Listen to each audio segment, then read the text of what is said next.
बापरे।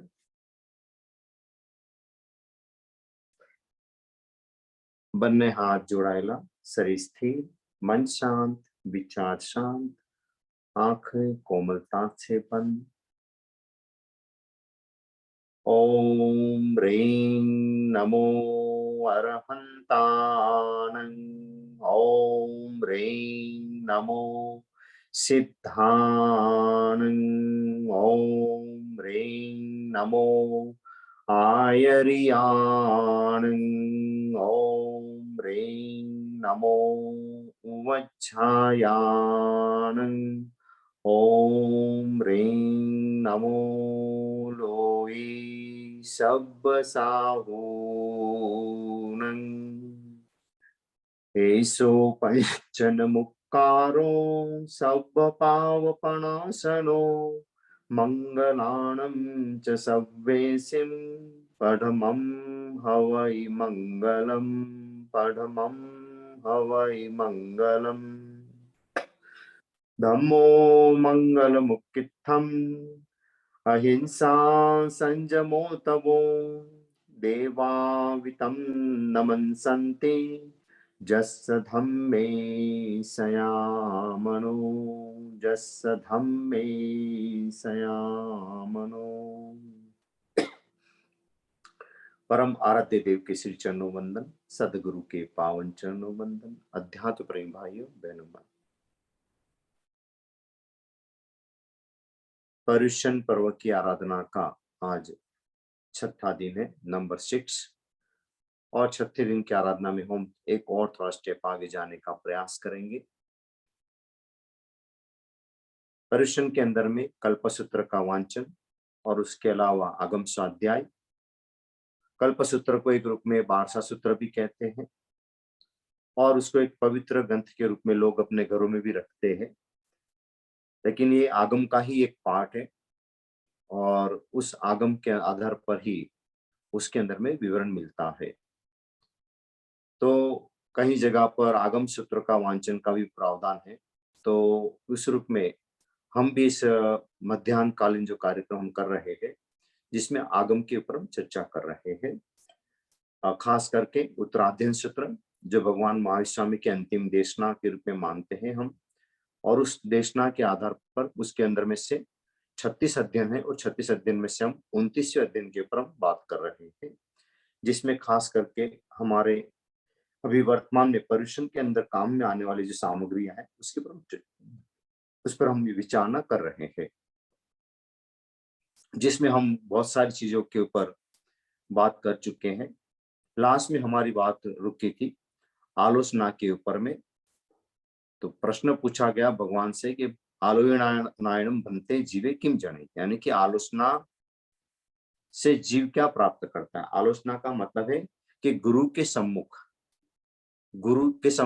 या कोई ज्ञानी जन के सम्मुख अपनी बात को, यानी कि अपनी गलती को निवेदन करने से क्या प्राप्त करता है। तो उस पर हमने बात की कि आलोचना से वह अनंत संसार को बढ़ाने वाले, मोक्ष मार्ग में विघ्न उत्पन्न करने वाले माया, निदान तथा मिथ्या दर्शन शल्य को निकाल फेंकता है और ऋजु भाव को प्राप्त करता है। ऋजु का मतलब है सरल भाव को। ऋजु भाव को प्राप्त किया हुआ व्यक्ति अमायी होता है, इसलिए वह स्त्रीवेद और नपुंसक वेद कर्म का बंध नहीं करता, और यदि वे पहले बंधे हुए हो तो उनको क्षय कर देता है। तो इस बारे में हमने बात की थी। सबसे पहली बात है कि अपनी गलती को स्वीकार करना, ये सबसे पहली बात है, और वो भी किसी के सामने। आदमी गलतियां तो बहुत करता है, लेकिन किसी के सामने स्वीकार करना या किसी के सामने प्रकट करना कि हाँ मैंने ऐसी गलती की है, तो ये अपने आप में ही बहुत बड़ी बात है, बहुत ही बड़ी बात है। अरे चलो मैं कहता हूं कि हम बात तो ये करते हैं कि मानो किसी के सामने, गुरु के सम्मुख मानो कि अपनी भूलों का निवेदन न भी करे, लेकिन अगर वो अपने अंदर में आंख बंद करके उसका विश्लेषण करे और अपने अंदर में भी अगर झांकना शुरू कर दे और उसको लगे कि हाँ ये मैंने गलती की है और ये गलती की है और मुझे इस गलती से छूटना भी है, उतना करने मात्र भी बहुत बड़ी बात है। क्योंकि हर जगह गुरु का सानिध्य प्राप्त हो, हर जगह आपको ऐसा कोई ज्ञानी पुरुष मिले, कोई जरूरी नहीं है। क्यों? क्योंकि अपनी गलती को किसी के सामने निवेदन करने के लिए अगले की पात्रता भी होनी चाहिए।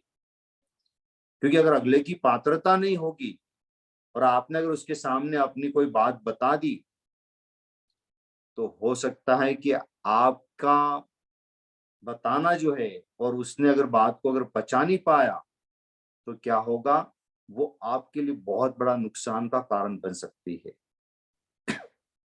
बहुत बड़ा नुकसान का कारण बन सकती है। इसलिए अपनी बात प्रकट जिसके सामने हम करते हैं, अपनी गलती को प्रकट करते हैं, वो बहुत सोच समझ के की जाती है। इसलिए यहाँ पर कहा कि गुरु के सन्मुख। तो गुरु एक ऐसे होते हैं जो सारी बातों को क्या कर लेते हैं, पचा लेते हैं, अपने अंदर में समाहित कर लेते हैं। वो किसी को कानों कान खबर नहीं होने देते, यहाँ तक दीवारों को भी खबर नहीं पड़ने देते हैं। उस रूप में इस बात को अंदर में समाहित कर लेते हैं और सही में मार्गदर्शन करते हैं कि आपने गलती की है और इस गलती के लिए आप ये प्रायश्चित कर सकते हैं। आप जानते हैं कि क्षमा मांगना ये बहुत बड़ा गुण है, क्योंकि भूल का मतलब वो एक तरह की गलती हुई, गलती की क्षमा मांगना। तो उसको हमने पहले तो कहा कि आलोचना के रूप में इसको कहा कि आलोचना यानी कि अपना स्वयं का उस गलती के लिए प्रकटीकरण करना, निवेदन करना किसी के सामने, ये बहुत बड़ी बात है। ये हर परंपरा में रहा है, केवल जैन में ही ऐसा नहीं है।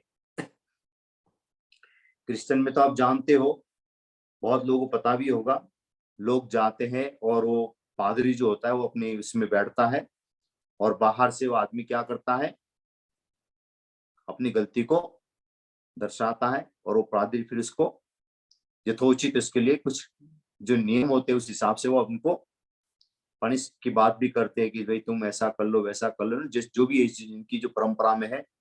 तो उसी रूप में हमारे यहाँ पर भी ये कहा गया है, क्योंकि हमारा पर्युषण पर्व की आराधना का सबसे बड़ा जो कारण अगर है तो वो यही है कि हमने साल भर में जो गलतियां की है, उस गलती का चाहे गुरु के सामने आप प्रकट नहीं करो तो, लेकिन फिर भी अपनी आत्म साक्षी से उस गलती को का विश्लेषण करना चाहिए और विश्लेषण करने के बाद उस गलती को नहीं दोहराने का संकल्प, और उसके लिए हमारी आत्मा को उस कर्मों से दूर करने के लिए प्रयास करने के लिए करते हैं। बाकी जो व्यवस्था है जो ऊपर से हम जो कर रहे हैं, जो महावीर स्वामी का जन्म वांचन करते हैं या जो भी कुछ हम करते हैं, जितना भी कुछ इतिहास को जानने का प्रयास करते हैं, तो उसमें भी कथानुयोग भी है, तत्वानुयोग भी है ना, चरण करनानुयोग भी है और द्रव्यानुयोग भी है, सारे हैं इसके अंदर में भी। तो लेकिन समझाने वाले पर डिपेंड करता है कि किस रूप में आपको समझाता है। तो आलोचना जो यहाँ पर कहा गया है, यानी कि अपनी गलती को प्रकट करना, यानी कि देखिए आप कितने भी बड़े से बड़े तीर्थंकर भी हुए, उन्होंने को भी अपनी गलती को स्वीकार करना ही पड़ता है। जैसे हमने कल कुछ बहुत सारी बातें की, तो त्रिपिश वासुदेव का जो भाव जब भगवान महावीर स्वामी का था, तो उसमें उन्होंने प्रति वासुदेव को तो मारना हो तो उनका संकल्प होता ही है। उसमें दो तीन बातें छूट गई थी। एक तो विशाख नंदी को जो मारा, विशाख नंदी और विश्वभूति जो नाम के दोनों चचेरे भाई थे, और उसी का निनाना करते कि मैं अगले भाव में तेरे को मारूंगा, ऐसा निदान कर लेता है, यू नो।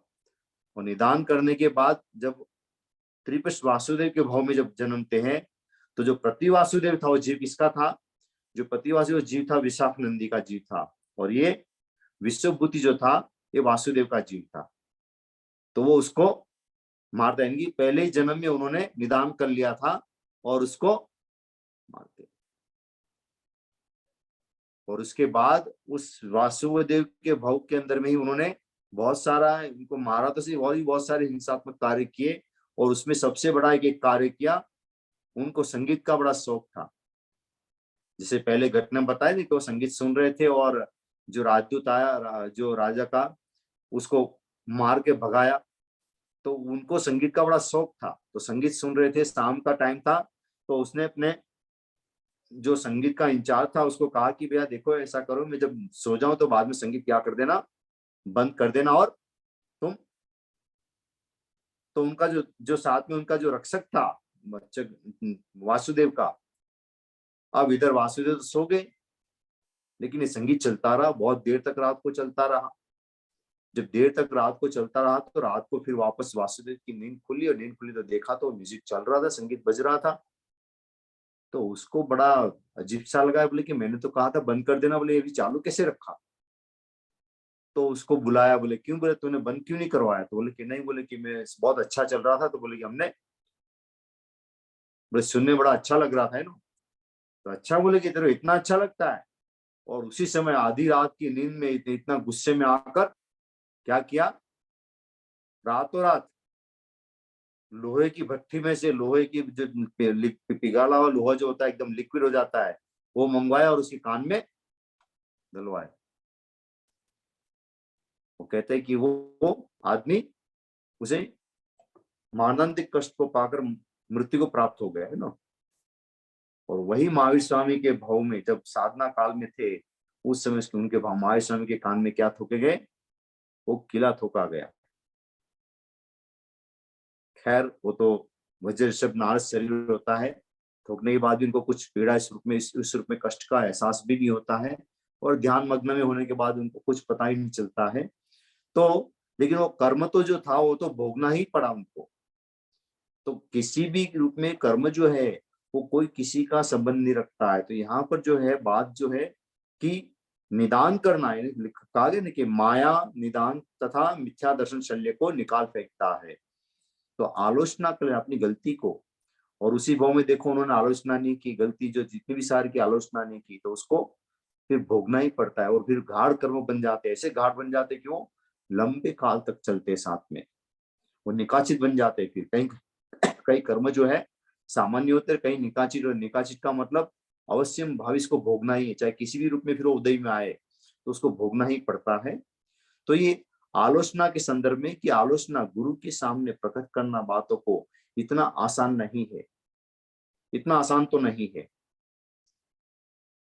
क्यों, क्योंकि करेगा कौन, जो सरल होगा, जिसमें अपना अहंकार नहीं होगा, जिसमें मायाचार नहीं होगा, वही क्या करेगा, सरलता से विनम्र भाव से निवेदन करेगा कि मेरे से ऐसी गलती हुई है और मुझे इसका आप क्या करो, प्रायश्चित दो। तो पहले आता है आलोचना, फिर उसके बाद में आगे जो पूछा जा रहा है, तो यहाँ पर वापस दूसरा एक प्रश्न पूछते हैं आलोचना के बाद में कि निंदनयायनम बनते जीवे किम जने, निंदा करने से बनते, निंदा निंदा से जीव क्या प्राप्त करता है। निंदा आप जानते हैं ना, हमारे यहाँ दो शब्द होते हैं, निंदा करना और चुगली करना, दो शब्द आता है। तो निंदा का मतलब क्या है, निंदा का मतलब है अंदर ही अंदर में किसी बात को लेकर ईर्ष्या, जिसको हम कहते हैं, है ना, ईर्ष्या करना, निंदा ईर्ष्या करना, और चुगली करना, ये दो शब्द हमारे प्रचलित है। तो निंदा करना और चुगली करना दो शब्द आते हैं, पाप के अंदर दो शब्द इसका प्रयोग किया गया है, पर परिवाद और है ना, इस रूप में दोनों शब्द का प्रयोग किया हुआ है। तो निंदा किसकी होती है, ज्यादातर निंदा हम किसकी करते हैं, दूसरे की करते हैं। एक तो ईर्ष्या होती है, ईर्ष्या माने कि भीतर में होती है, निंदा बाहर प्रकट होती है ना। तो यहाँ पर किसकी निंदा करने के बारे में कर रहे हैं, दूसरे की निंदा नहीं, दूसरे की नहीं, यहाँ किसकी निंदा करनी है, स्वयं की निंदा करनी है। अपनी भूलों के प्रति अनादर का भाव प्रकट करना, अपनी ही भूलों के प्रति स्वयं अंदर में ही अनादर का भाव प्रकट करना, यानी कि निंदा से वह पश्चाताप को प्राप्त होता है, उसके द्वारा विरक्त होता हुआ मोह को क्षीण करने में समर्थ परिणाम धारा करण गुण श्रेणी, यहाँ पर करण गुण श्रेणी लिखा है, को प्राप्त करता है। वैसी परिणाम धारा को प्राप्त हुआ अंगार मोहनी कर्म को क्षीण कर देता है। तो निंदा जो है दो तरह से होती है, एक तो निंदा किसकी होती है, एक तो हम दूसरे की निंदा करते हैं, और एक यहाँ पर किसकी निंदा करनी है, स्वयं की निंदा करनी है। तो जब सामायिक का पाठ भी लेते हैं तो वहां पर भी आता है ना, जब बोलते हैं हम सामायिक का पाठ, करई भन्ते सामायम सावज्यम जोगम पचखामि जाव नियम मुहूर्तम एगम पज्वासामि द्विहीनम तिवीनम न करेमि न कारयमि मनसा वैसा कायसा तस बनते पडिक्कमामि निंदामि ग्रहामि अप्पाणम वोशिरामि। तो मैं किसकी निंदा करता हूं? अपनी दुष्कृत आत्मा की निंदा करता हूं, उसकी निंदा करता हूं। और मैं क्या करता हूं? आत्मा में स्थित होता हूं। जो दुष्कृत कार्य में लगी आत्मा है उसका मैं निंदा करते हुए उसको मैं दूर करता हूं और अपनी आत्मा में स्थित होता हूं। समता की साधना के लिए अपने आप को उपस्थित करता हूं। तो ये है। तो अब मोह को क्षीण करने में समर्थ परिणाम धारा को करण गुण सिद्धि कहा है ना। करण करण श्रेणी ये क्या है? अब इसको समझने का प्रयत्न करते हैं। संक्षेप में करण श्रेणी का अर्थ है क्षपक श्रेणी। कौन सी है? क्षपक श्रेणी। दो श्रेणी होती है जब जीव आत्मा विकास के रास्ते में ऊपर की ओर जाता है। कहां से? छठे और सातवें गुणस्थान को पार करते ऊपर जाता है तो वहां आठवें गुणस्थान से दो श्रेणी होती है। दो श्रेणी यानी कि एक प्रकार से मान के चलो कि दो सीढ़ी है ना, जाने के दो रास्ते हैं। अब दो रास्ते, लेकिन आपने जरा सा भी ध्यान नहीं दिया। एक एक तो सीढ़ी जाती थी 14 गुणस्थान के ऊपर और दूसरी सीढ़ी जाती थी कहां तक? 10वें गुणस्थान तक ही जाती थी।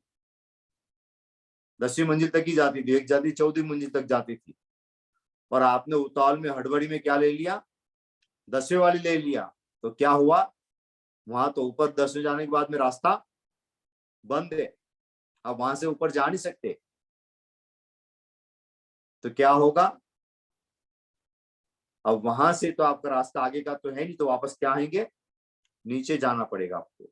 आपको एक ही बार चॉइस मिलती है। चॉइस जो एक ही बार मिलती है उस समय में वापस दोबारा साधना करो, बाधना करो, ऊपर पहुंचो, कब पहुंचोगे इसका पता नहीं है। तो यहां पर इसी रूप में समझाया है कि सपक्ष श्रेणी का मतलब है जो 14वीं मंजिल पर जाने वाला रास्ता।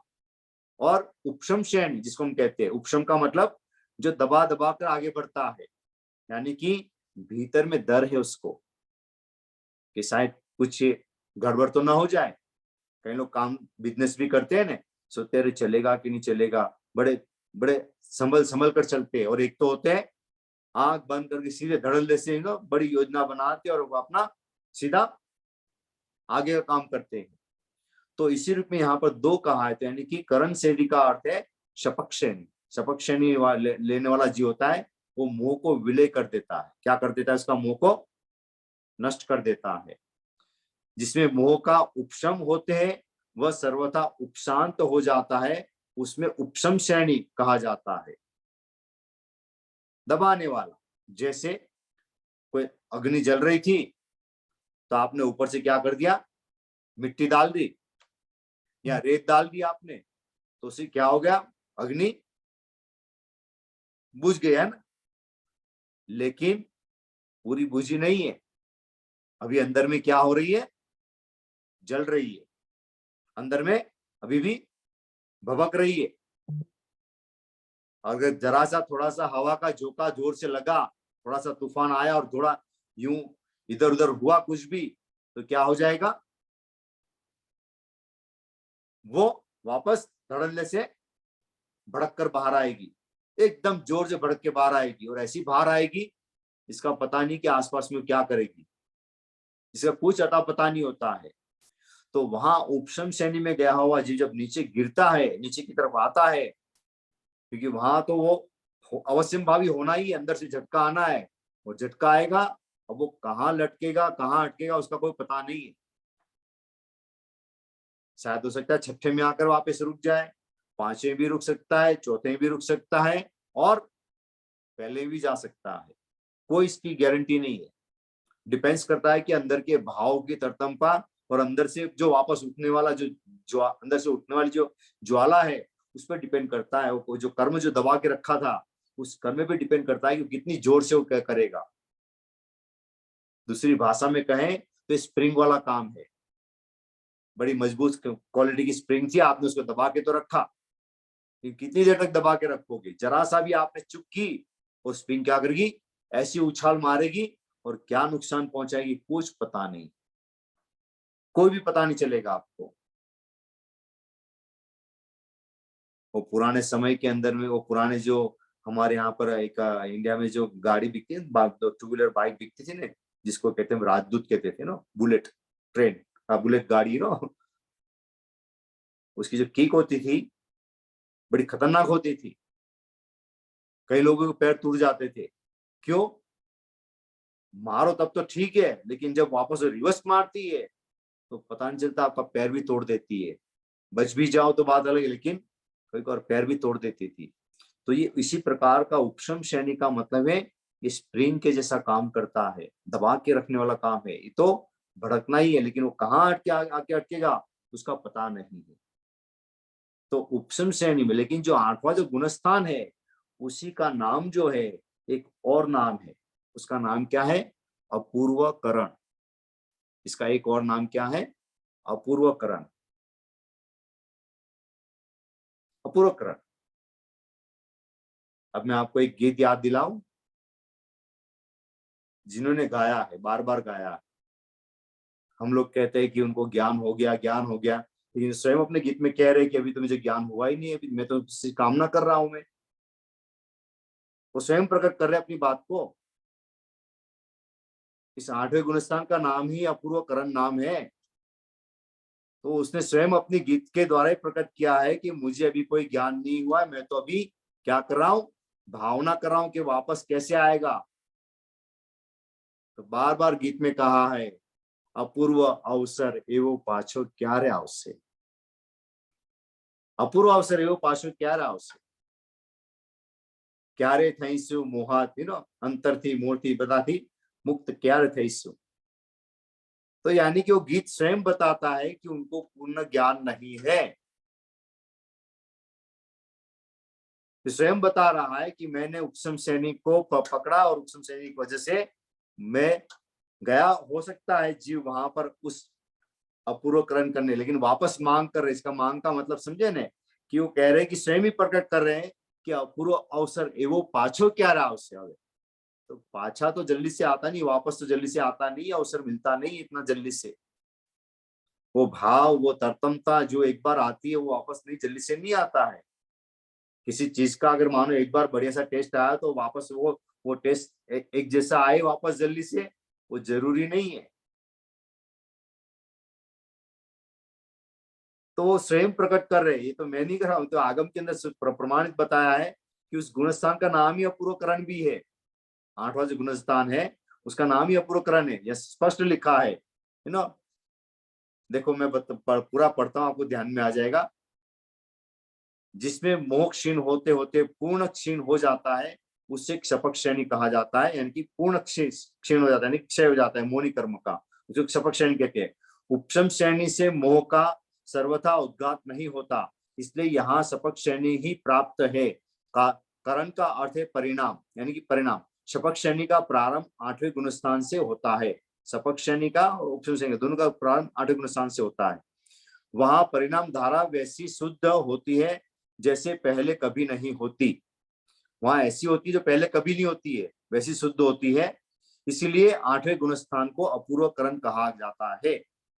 अपूर्वकरण से जो गुण श्रेणी प्राप्त होती है, अपूर्वकरण से जो गुण श्रेणी प्राप्त होती है उससे करण करण गुण श्रेणी कहा जाता है। यह सब जब प्राप्त होती है तब मोहनी कर्म के परमाणुओं की स्थिति अल्प हो जाती है और उनका विपाक मंद हो जाता है। इस प्रकार मोहनी कर्म निर्वीर्य बन जाता है जब शपक श्रेणी लेता है तो। लेकिन उपशम श्रेणी लेता है तो वो वहां से वापस नीचे गिरेगा। तो ये दोनों यहाँ पर बात बिल्कुल स्पष्ट की गई है। तो इसलिए कभी कभी हम लोग कभी कभी अतिशयोक्ति कर जाते हैं ना, कभी किसी चीजों में ऐसे हम उलझ जाते हैं और अतिशयोक्तिपूर्ण बहुत सारी बातें ऐसे स्टेटमेंट कर देते हैं। लेकिन ये सब चीजों को थोड़ा तत्व ज्ञान की समझ भी पकड़ होनी चाहिए कि ये तत्व ज्ञान कहाँ क्या बोल रहा है, क्या बता रहा है। तो वो चीजें भी समझनी चाहिए। और पहली तो बात है कि छठे पांचवें आर्य के अंदर में वज्र ऋषभ नारद संगठन होता ही नहीं किसी का। वज्र ऋषभ नारद संगठन भी नहीं होता। अरे वज्रेश्वर नारद तो छोड़ो, नारज भी नहीं होता है, अर्ध नारज भी नहीं होता है। अभी तो हमारा तो क्या है, सेवात है। सेवात का मतलब केवल जुड़ा हुआ है, हल्के से जुड़ा हुआ है, जरा सा खींचा निकल गया। तो शरीर भी वैसा चाहिए, तो संस्थान भी ऐसा हो, संगठन भी ऐसा हो, तब जाके उस तरह की चीज की प्राप्ति होती है, नहीं तो होती नहीं है। तो उस रूप में यहाँ पर कहा गया है। अब आगे चल रहे हैं हम। तो निदान जो है, निंदा के बारे में कि अपनी भूलों के प्रति अनादर होना, यानी कि उस भूलों को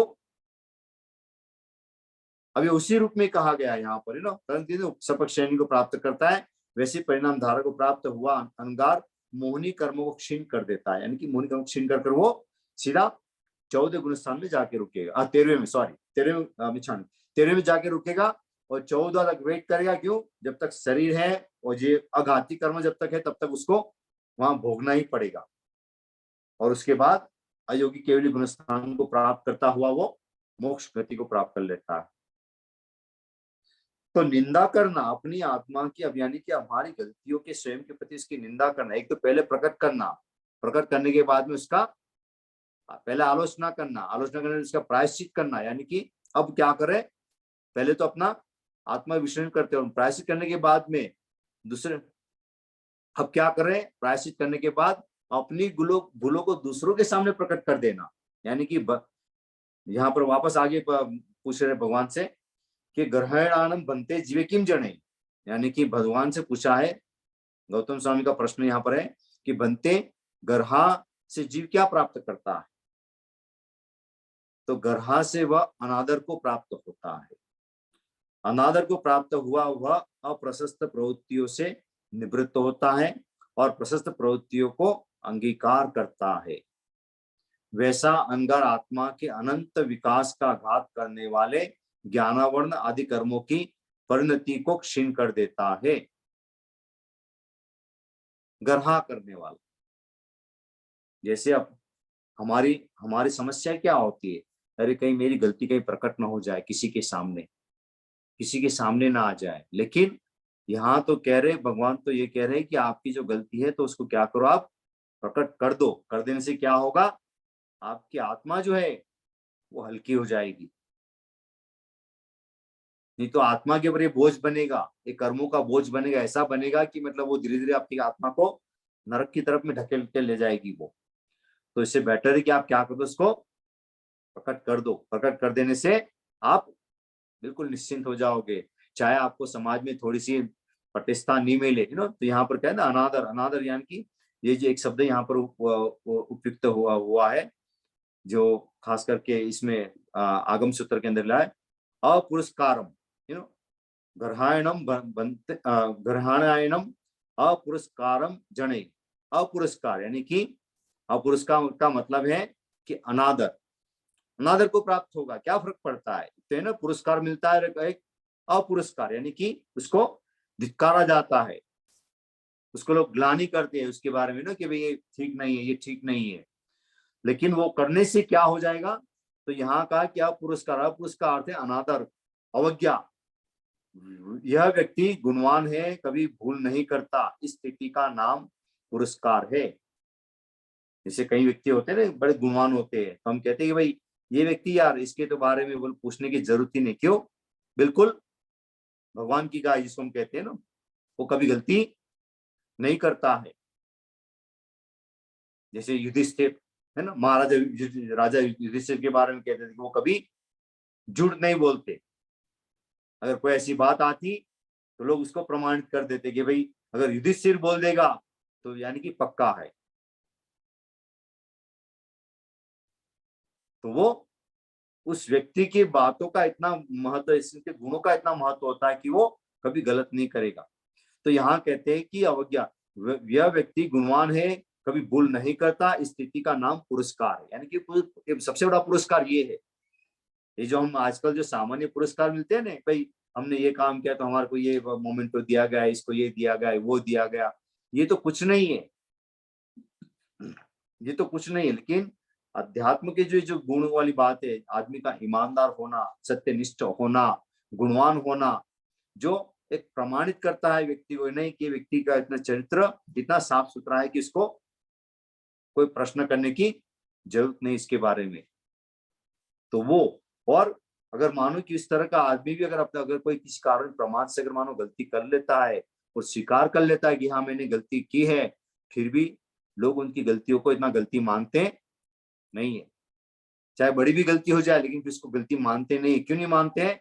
क्योंकि लोग जानते हैं कि नहीं ये आदमी साफ सुथरा है। साफ सुथरा आदमी होगा तो अगर गलती अगर कोई ऐसी कर भी लेगा, स्वीकार कर लेता है, तो उसको माफ कर दिया जाता है। आप जानते हैं यहाँ पर भी, यहाँ एक तो कानूनी लो भी आप जानते हैं ना, कोई किसी आदमी ने मानो कि किसी कारण से मानो कि गलती से उसका मर्डर किसी का हो गया, अगर हो गया और कोर्ट में प्रस्तुत हो जाता है और कहता है कि हाँ आई आई फील गिल्टी, इतना कहता है आई गिल्टी, तो क्या करती कोर्ट उसकी सजा को लगभग माफ भी कर देती है, यहाँ बिल्कुल कम सी कर देती। क्यों? क्योंकि आदमी स्वीकार कर लेता है गलती को।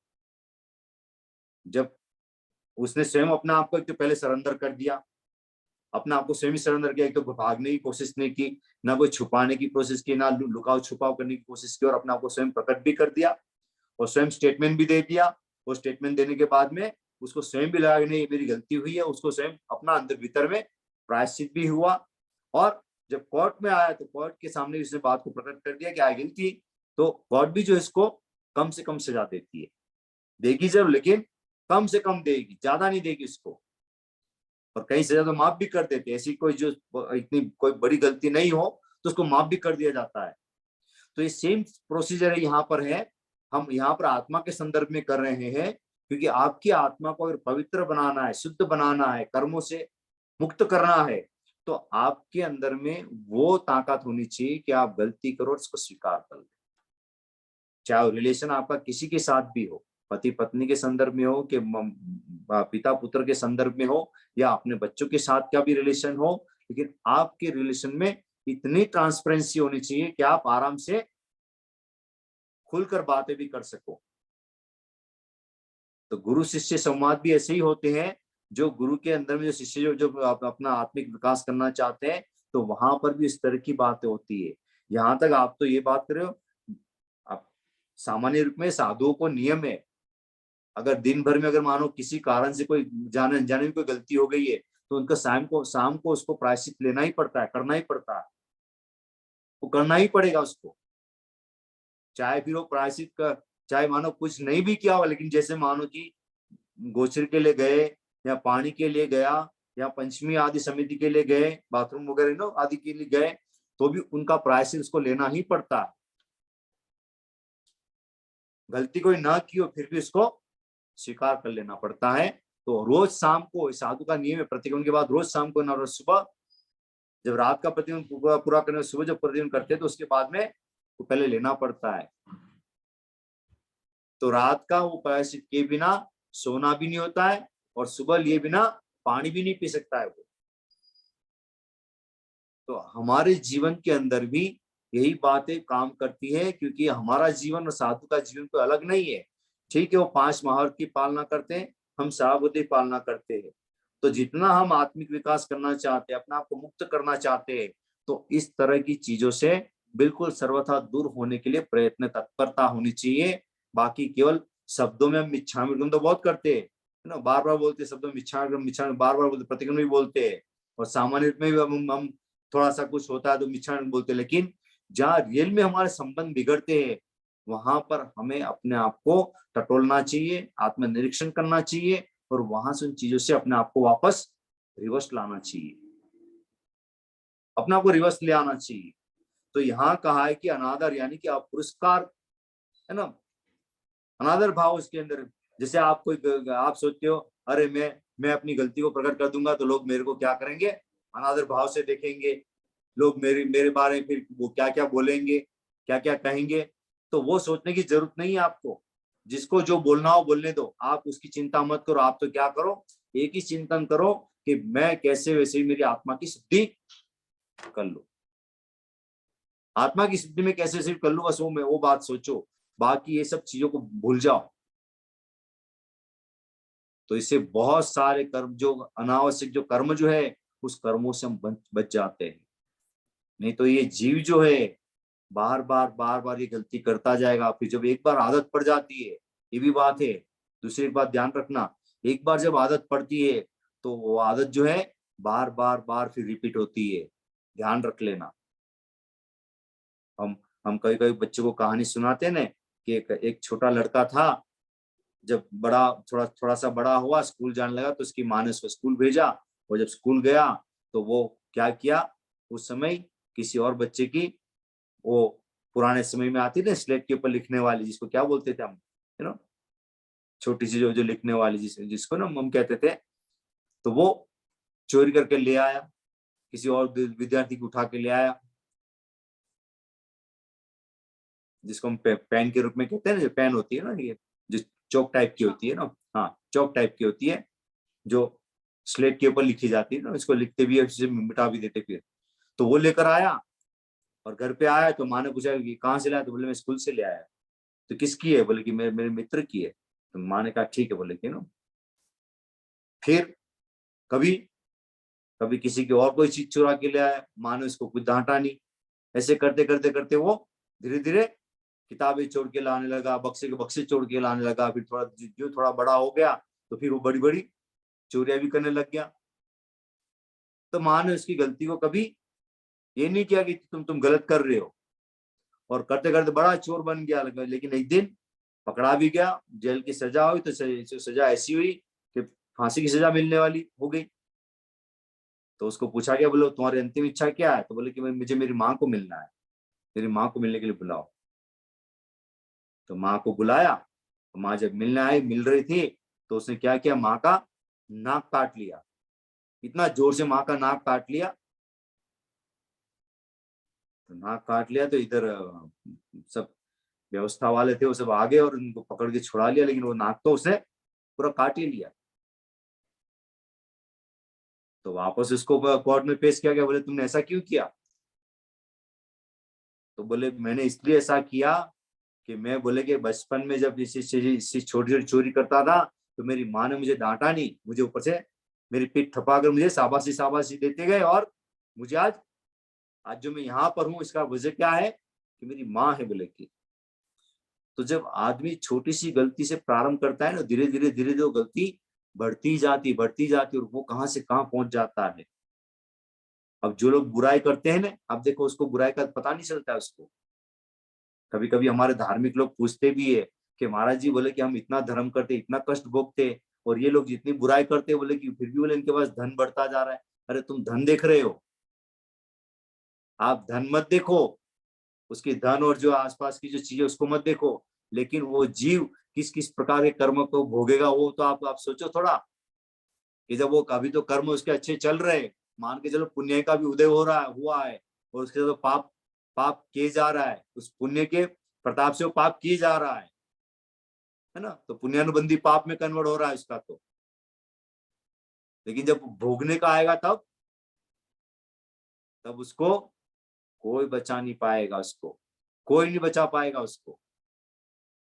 तो इसीलिए कभी दूसरे की चीजों को इस रूप में देखकर कभी भीतर में भी सोचना, ऐसा चिंतन मत करना कि हम भी ऐसा करें कुछ, कभी भी सोचना मत।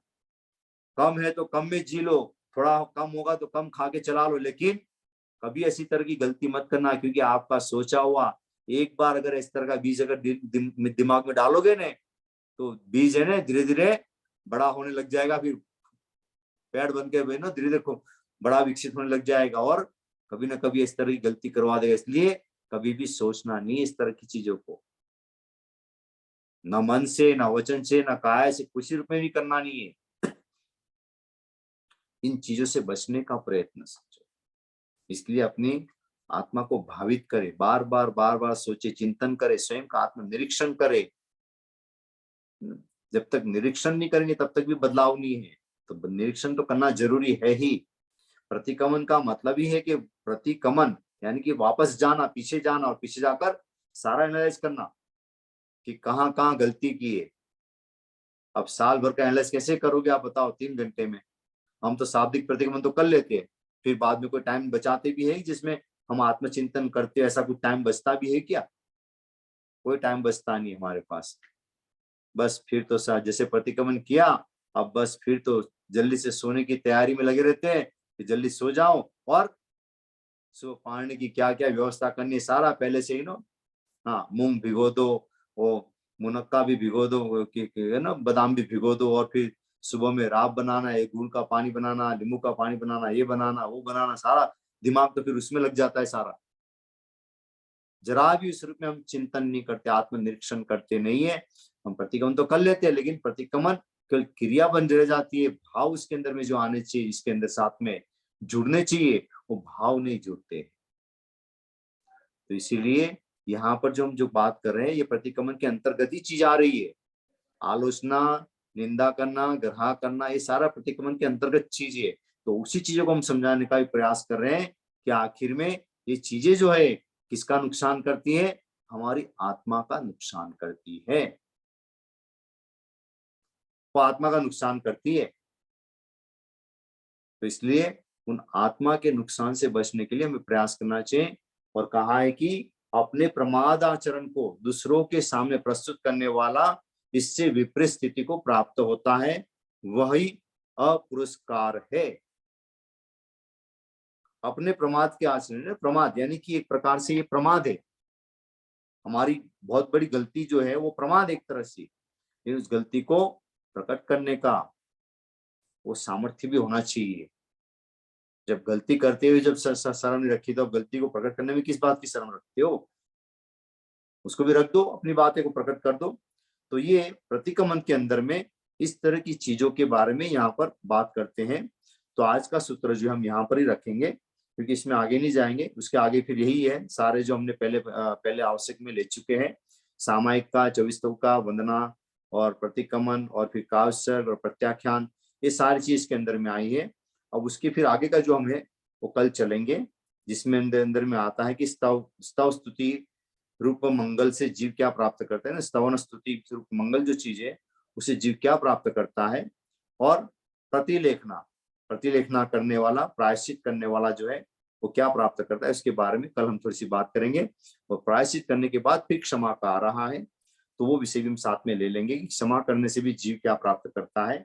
तो ये हमारे पर्यूषण के लिए बहुत बहुत ही उपयुक्त ये टॉपिक जो है हमने लिया है, जिससे एक श्रावक के अंदर में एक समझ होनी चाहिए कि वे हम हमारा ये पर्यूषण पर्व मनाने का, सामायिक करने का, या प्रतिगमन करने का, या स्वाध्याय करने पीछे का उद्देश्य क्या है। चाहे फिर आप भगवान के चरित्र के माध्यम से समझने का प्रयत्न करो, काल चक्र के माध्यम से समझने का प्रयत्न करो, या किसी भी इस तरह के रूप से आप समझने का प्रयत्न करते हैं, उसके पीछे का उद्देश्य जो है वो जानने के लिए हमें अपने आप को तैयार करना चाहिए। तो खैर अभी की बात को हम यहाँ पर विराम देते हैं। कल हम इस विषय को जो मैंने अभी बताया इतनी बात को जरूर लेंगे, स्तव और स्तुति के बारे में, और प्रतिलेखन के बारे में, प्रायश्चित के बारे में, और साथ में प्रायश्चित के बाद समाप्त जो है, क्षमा करने से जीव क्या प्राप्त करता है, तो वो चीज ले लेंगे। तो ये कल हमारा हो जाएगा, क्योंकि फिर बाद में उसके बाद बुधवार को तो हमारा संवत्सरी का मेन दिन आ जाएगा। तो उस दिन का भी अभी हम थोड़ा सा सोच ही रहे, अगर आप लोगों की अनुकूलता रही और आप सबको स्थिरता रही, तो हम उस दिन, मैंने कहा था, काल चक्र के बारे में समझाने का पूरा प्रयत्न करेंगे, काल चक्र और लोक के बारे में पूरा, जिसमें सद्द्रव्य भी है। तो उसमें थोड़ा सा एक बेसिक ज्ञान जरूर हम करने का प्रयत्न करेंगे। डिटेल ज्ञान तो नहीं, एक बेसिक ज्ञान होना जरूरी है। एज ए जैन के नाते हमारे को बेसिक ज्ञान तो होना चाहिए, जिससे हम स्वयं भी सीखें और हम अपने बच्चों को भी इस बारे में थोड़ा सा सजग करने का प्रयत्न कर सकते हैं। तो उतना तो थोड़ा बहुत तो होना चाहिए, चाहे आपको बहुत ज्यादा तत्व ज्ञान का डिटेल नॉलेज ना हो, लेकिन फिर भी ऊपर ऊपर की चीज जो है वो आपके ध्यान में रहनी चाहिए, जिसमें खासकर हम 25 बोल को हम कहते हैं। 25 बोल है जिसके अंदर 9 तत्वों का ज्ञान, थोड़ा कर्मों का ज्ञान, गुणस्थान का ज्ञान, इच्छा द्रव्य का ज्ञान, और जैन धर्म के लोक का ज्ञान जो है, और फिर हमारे जैन धर्म की बेसिक जो प्रिंसिपल है, अहिंसा, अहिंसा, अहिंसा, अनेकांत और अपरिग्रह, ये तीन जो हमारे जो बेसिक 3 वाले हैं, वो नॉलेज भी होना चाहिए। और वेजिटेरियन नॉन वेजिटेरियन का भी थोड़ा नॉलेज होना चाहिए, ताकि आप बच्चों को एक चीज ऐसा पैक आप अपने अपनी लाइफ के अंदर दे दें, जिससे 10-12 साल का या 15 साल का समय आपके पास बच्चे रहते हैं, तो उन सालों के अंदर में आप बच्चों को इस रूप में तैयार कर दे, उसको समझ में भी आ जाए कि हाँ नहीं, जैन धर्म जो है वो कितना किस रूप में प्रैक्टिकल है, और ये क्यों इतना कहा गया है, तो उनको समझ में उस बात की अगर आ जाती है तो दुनिया में फिर वो कहीं भी रहेगा, आपको चिंता करने की जरूरत नहीं पड़ेगी, क्योंकि एक चीज उसके दिमाग में अगर बैठ जाएगी तो बाद में आपको कभी भी सोचने की जरूरत नहीं पड़ेगी इस बच्चे के अंदर में हम जैन धर्म का ज्ञान कैसे देंगे, क्या करेंगे। वो अपना आप ही फिर करने लग जाएगा, क्योंकि इतनी चीजों से उसको मोटिवेशन भी मिल जाएगा जीवन के अंदर में। और वो थोड़ा अपना आप फिर ऐसा तैयार हो जाएगा, अपना आप ही गूगल के अंदर सर्च भी करेगा, चीजों को खोजेगा भी, पढ़ेगा भी, सुनेगा भी, जब सब कुछ करेगा। तो वो एक हमारा दायित्व जो होना चाहिए एज ए पेरेंट्स, तो वो भी हमें ध्यान रखना है। तो इन सब चीजों को ऐसा सीखे, ऐसा अपने जीवन के अंदर उतारे कि जिससे आपको कोई भी व्यक्ति पूछ ले तो आप जैन धर्म के बारे में एक बेसिक नॉलेज जो है आप किसी को आसानी से दे सको, आसानी से दे सको, वो आपके पास में होना चाहिए, यू नो। कोई पूछ ले जैन धर्म का प्रिंसिपल क्या है, यू नो, भाई आप जिस धर्म को मानते हो तो इसकी क्या विशेषता क्या है, जैसे प्रिंसिपल का मतलब विशेषता, तो विशेषता आप बता सकते हो, भाई अहिंसा मेन है, फिर अपरिग्रह है, और साथ में अनेकांत है। ये तीन चीज के ऊपर आपका थोड़ा सा बेसिक नॉलेज हो तो आप उनको समझा सकते हैं कि ये है, यू नो। फिर वाई यू आर वेजिटेरियन और नॉन वेजिटेरियन के बारे में जब बात करते हैं तो नॉलेज भी आपके उसमें ऐसा लॉजिकल होना चाहिए जिससे आप समझाओ तो अगला कहे कि हाँ नहीं बात सही है, तो इसको फॉलो भी करना चाहिए। वो बात जानी, जैसे विगन सोसाइटी का भी जो बात चल रही है, इस वेरी प्रैक्टिकल, यू नो। वो कोई धर्म नहीं है, ना कोई कल्ट है, ना कुछ भी नहीं, लेकिन फिर भी बहुत ही प्रैक्टिकल नॉलेज इसके अंदर में। तो आप जब सुनते हो तो आपको कन्विंस हो जाता है कि नहीं बात तो सही है और मुझे इसको फॉलो करना चाहिए। तो सामान्य रूप में देखा जाए तो जितने भी जैन हैं उनको तो विगन का प्रिंसिपल फॉलो करना ही चाहिए, मेरे हिसाब से पूरा पूरा फॉलो करना चाहिए। बस वहां पर थोड़ा कंदमूल का कंसेप्ट नहीं है, बाकी उसमें से कंदमूल निकाल दिया जाए तो विगन, तो जैन विगन हो जाएगा आपका, है ना, पूरा जैन विगन बन जाएगा। वो तो विगन है लेकिन जैन विगन जो है वो बन जाएगा किसको हटाने से, केवल जो जमीकंद है उसको वहां उसमें से हटा दो, तो ये पूरा जो है प्योर जैन विगन फूड हो जाएगा ये आपका। तो इस रूप में कुछ चीजें जो है हमें समझने का भी खुला दिमाग भी खुला रखना चाहिए, अवकाश है इसमें, बहुत सारा अवकाश है। वो सोसाइटी आज देखो कितने थोड़े साल हुए अभी तो, और इतना प्रचलित हो गया, और कितने बच्चे इसमें विगन बनते जा रहे ना, और वो भी कौन से, जो यंगस्टर है, खास तौर पर यंगस्टर। और हमारे यहाँ पे देखो तो धर्म करने वाले सब कौन है, सारे सारे सब रिटायर्ड लाइफ वाले सब लोग, वो जो इसमें धर्म करने वाले हैं। हमारे को भी वो चाहिए, यंगस्टर चाहिए जो जैन धर्म को उतना अच्छी तरह समझे और ऐसे ऐसे प्लेटफॉर्म पर ले जाके खड़ा कर दे कि दुनिया का कोई भी जो है साइंटिस्ट भी अगर वो आ जाए ना तो वो भी कह सकता है, वो भी कह कि नहीं जैन धर्म जो है वो इन सब ज्ञान का भंडार है, इन सारे ज्ञान का भंडार है जैन धर्म।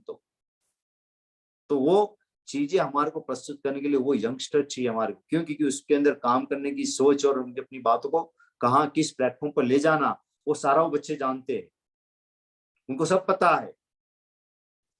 लेकिन बस उनकी सही दिशा में उसका काम करना प्रारंभ हो तब ये काम का है, नहीं तो काम का नहीं है।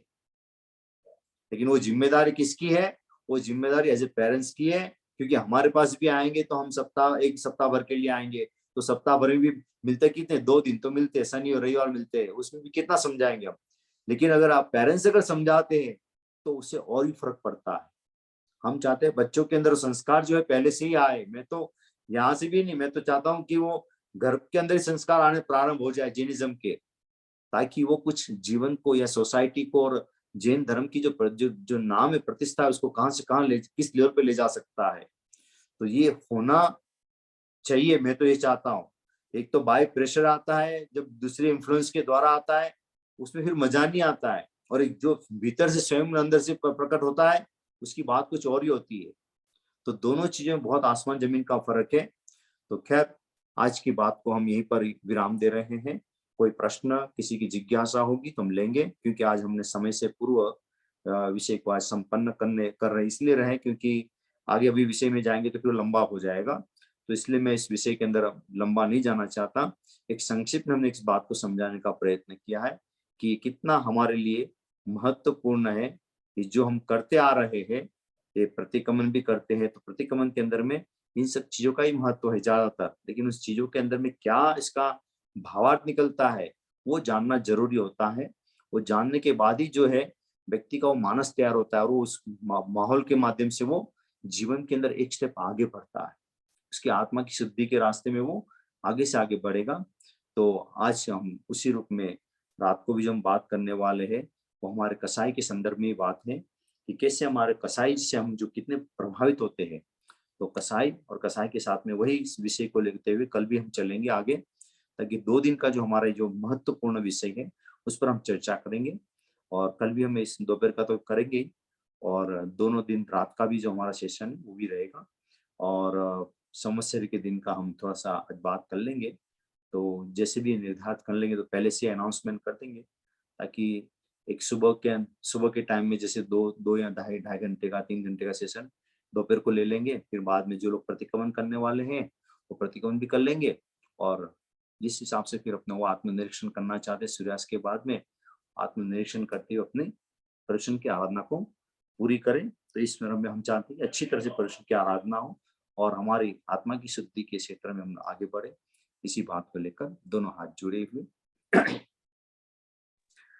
अरन्ते शरणं पवज्जामि, सिद्धे शरणं पवज्जामि, साहु शरणं पवज्जामि, केवलीपनत्तं धम्मं शरणं पवज्जामि।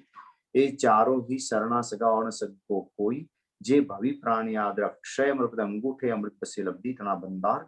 श्री गुरु गौतम ने समरी सदा मनोवांछित फल दातार भावे भावना भावे भावे दीचेतान भावे धर्म आदि पामे पद निर्वाण। धम्मो मंगल मुक्तित्थम अहिंसा संयमुतो देवावीतम नमन संति जस्य धम्मे सयामनो। मंगलम भगवान वीरो मंगलम गौतमो गणी मंगलम स्थूलिभद्राद्या जैन धर्मोस्तु मंगलम सर्वमंगल मांगल्यम सर्वकल्याणकारणं प्रदानं सर्वधर्माणां जैनम जयति शासनम जैनम जयति शासनम। बोलो जिन शासन देव की जय। श्री आदिनाथ भगवान की जय। श्री समण भगवान महावीर स्वामी की जय।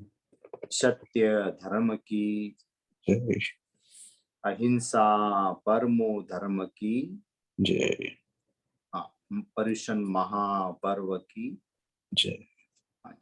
किसी को कोई प्रश्न हो तो ले सकते हैं, थोड़ा सा समय है हमारे पास में भी।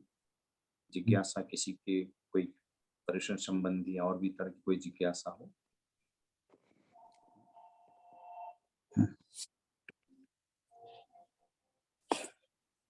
है किसी को जिज्ञासा है किसी को? नहीं।